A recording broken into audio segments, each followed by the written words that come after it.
സ്ഥാനാർത്ഥി നിർണയവുമായി ബന്ധപ്പെട്ട് UDF ഘടകകക്ഷികളിൽ തിരക്കിട്ട ചർച്ചകൾ. RSP 4 സ്ഥാനാർത്ഥികളെ പ്രഖ്യാപിച്ചു. മുസ്ലിം ലീഗിന്റെയും കേരള കോൺഗ്രസ് ജോസഫിന്റെയും സ്ഥാനാർത്ഥികളെ നാളെ അറിയാം. തവനൂർ തിരുവമ്പാടി സീറ്റുകൾ വെച്ചുമാറാനാണ് കോൺഗ്രസും ആലോചിക്കുന്നത്. തിരുവമ്പാടി കോൺഗ്രസും തവനൂരിൽ ലീഗും മത്സരിക്കാനാണ് നീക്കം. Malappuram DCC president VS Joy തിരുവമ്പാടിയിൽ കോൺഗ്രസ് സ്ഥാനാർത്ഥിയായേക്കും. തവനൂരിൽ ലീഗ് സംസ്ഥാന വൈസ് പ്രസിഡന്റ് CP ബാബ ഹാജിയാണ് പരിഗണനയിലുള്ളത്.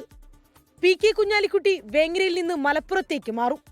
വേങ്ങരയിൽ KM ഷാജിയെ മത്സരിപ്പിക്കാനാണ് മുസ്ലിം ലീഗിലെ ചർച്ചകൾ. 27 സീറ്റിലെയും സ്ഥാനാർത്ഥി പ്രഖ്യാപനം വേഗത്തിലെന്ന് നേതാക്കൾ.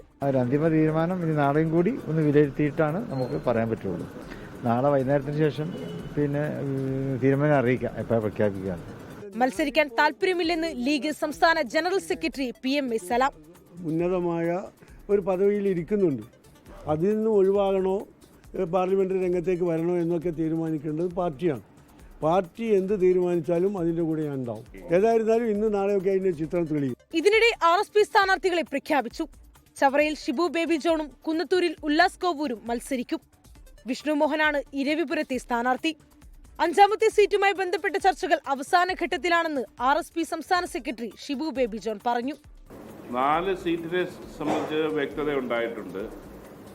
5ാമത്തെ സീറ്റിനെ സംബന്ധിച്ചിടത്തോളം ചർച്ചകൾ അവസാന ഘട്ടത്തിലാണ്. ഞങ്ങൾ കാഞ്ഞങ്ങാട് സീറ്റാണ് ഞങ്ങൾ അവസാനം ആവശ്യപ്പെട്ടിരിക്കുന്നത്.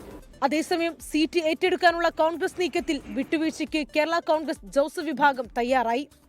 ഉപാധികളോടെ കോൺഗ്രസിന്റെ ആവശ്യം PJ ജോസഫ് അംഗീകരിച്ചു. എല്ലാ സീറ്റും ചോദിച്ചിട്ടുണ്ട്, അതിന് ചില വിട്ടുവീഴ്ചകൾ പറയേണ്ടി വരും, പ്രയാസമുണ്ട്. നാളെ അവസാനമായിട്ട് പറയാം.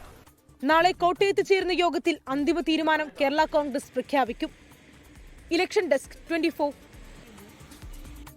ലോകത്തെവിടെയായാലും ഏത് സമയത്തും 24 വാർത്തകളും ഓഗ്മെന്റഡ് റിയാലിറ്റി പാക്കേജുകളും എക്സ്പ്ലെയിനറുകളും വിശദമായി കാണാൻ ഞങ്ങളുടെ YouTube ചാനൽ നിങ്ങൾക്ക് സബ്സ്ക്രൈബ് ചെയ്യാം.